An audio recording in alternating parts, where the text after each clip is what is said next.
What is up, you guys? Today's tutorial is going to be on a machine shoulder press. Now, why would you want to use a machine to do shoulder press? And the answer is simply because you can safely go to failure. So if I'm sitting here and I'm doing a shoulder press and I get down to here and I can't get it up anymore, all I got to do is just twist that bar and it's going to lock in and I'm good to get out. And then secondly, would you want to do this standing or seated? And it's really personal preference.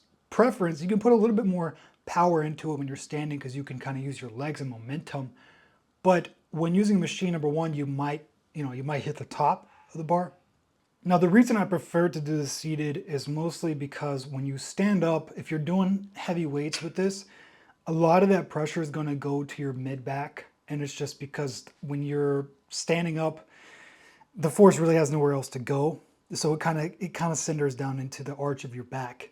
And that can be problematic if you're lifting heavy, and especially if you're doing this every week, and you will feel it in your back. At least I did the next day and like a lot of days after that. So I now prefer seated, and also seated just helps to isolate those shoulders a little bit more. Now, when you're doing this seated, you can put a lot more force into it. You can really just focus on your shoulders rather than when you're standing, your body's utilizing more muscles, right? You now have to use your leg muscles. You're using more of your back muscles as well. So there's just a lot of stabilizer muscles involved to try to keep you balanced. And again, you're just putting a lot of force, unnecessary force really, onto your back when you could just do this seated. Now, why would you want to do this over seated, like let's say dumbbell press? And the reason is, again, just because you can kind of safely go to failure. Now, you can kind of safely go to failure with a dumbbell press as well, because when you get here, you can really just kind of put the weights down and drop it. But I also find, again, when it comes to your stabilizer muscles, when you're doing dumbbell press, you have a lot of stabilizer muscles involved where when you go up, you have to kind of balance that weight. And there's nothing wrong with that. In fact, it can be a good thing to build up. If you are having a problem balancing those weights, you do want to work on it, right? But this is just another thing that's great to throw in there so you can overload the shoulders without having to really put a lot of thought and a lot of energy into trying to balance those weights up and then balance them down. And again, there's nothing wrong with that. You do want to build up your stabilizer muscles. It's just crucial to have practical applications to your lifting and to your building up your strength. But using this will allow you, and not just for shoulders, of course, this applies to your chest, this applies to other things as well. But the Smith machine, which does get a lot of hate, allows you to overload a specific muscle without having to worry about all those other variables involved, such as going to failure, such as using stabilizer muscles. Like when you're doing a flat bench press, there's a lot of stabilization involved. When you're using something like this, you can put more of the force on your target muscle. In this case, the shoulders.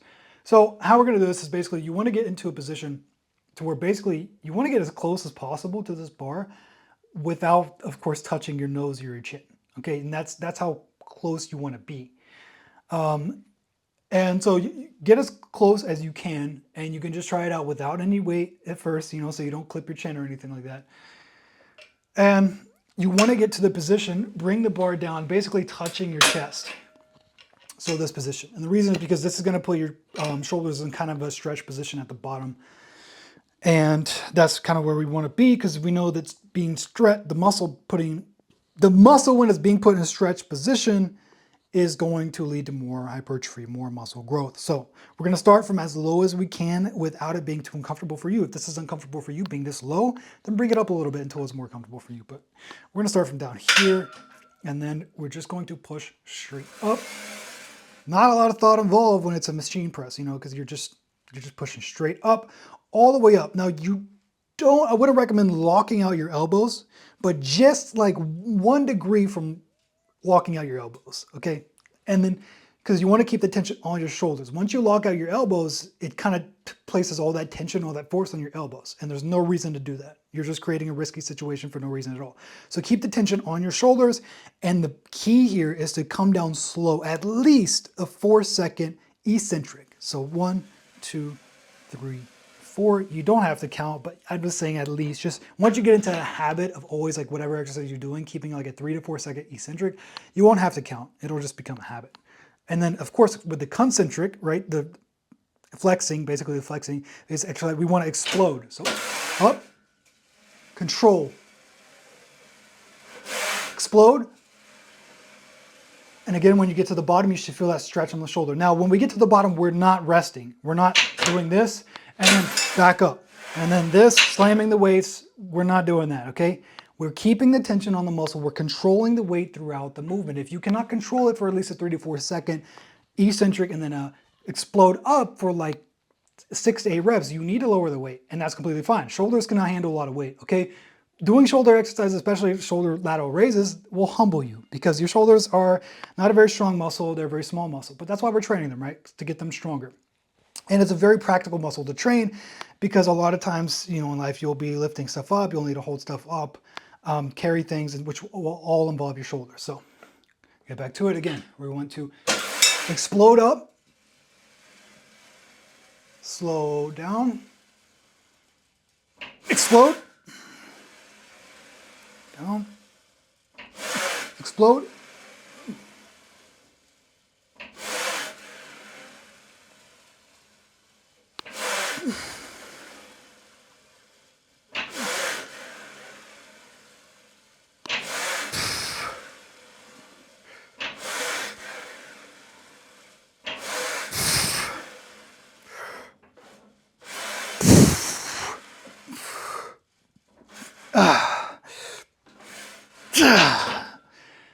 and there you have it. So that's pretty much it for this exercise. Very simple. And if you want to, once you want to get out of here, again, all you got to do is twist the bar, raise it up, and now you're free to get out. And that's what I love about the Smith machine. You can safely go to failure. You can overload the shoulders without adding in a bunch of other variables.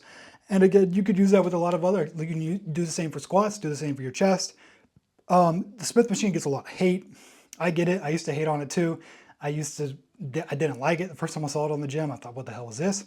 I thought it was an adjustable pull-up machine that it could go all the way to the floor for midgets. I had no idea what it was, okay? But after I've been using it, I definitely recommend incorporating it into your chest day, into your leg day, into your shoulder day. It's a very useful machine. Allows you to go to failure safely and overload a muscle, okay? So that's it for today, guys. If you enjoyed this video, leave a like, subscribe, and comment what you want to see next.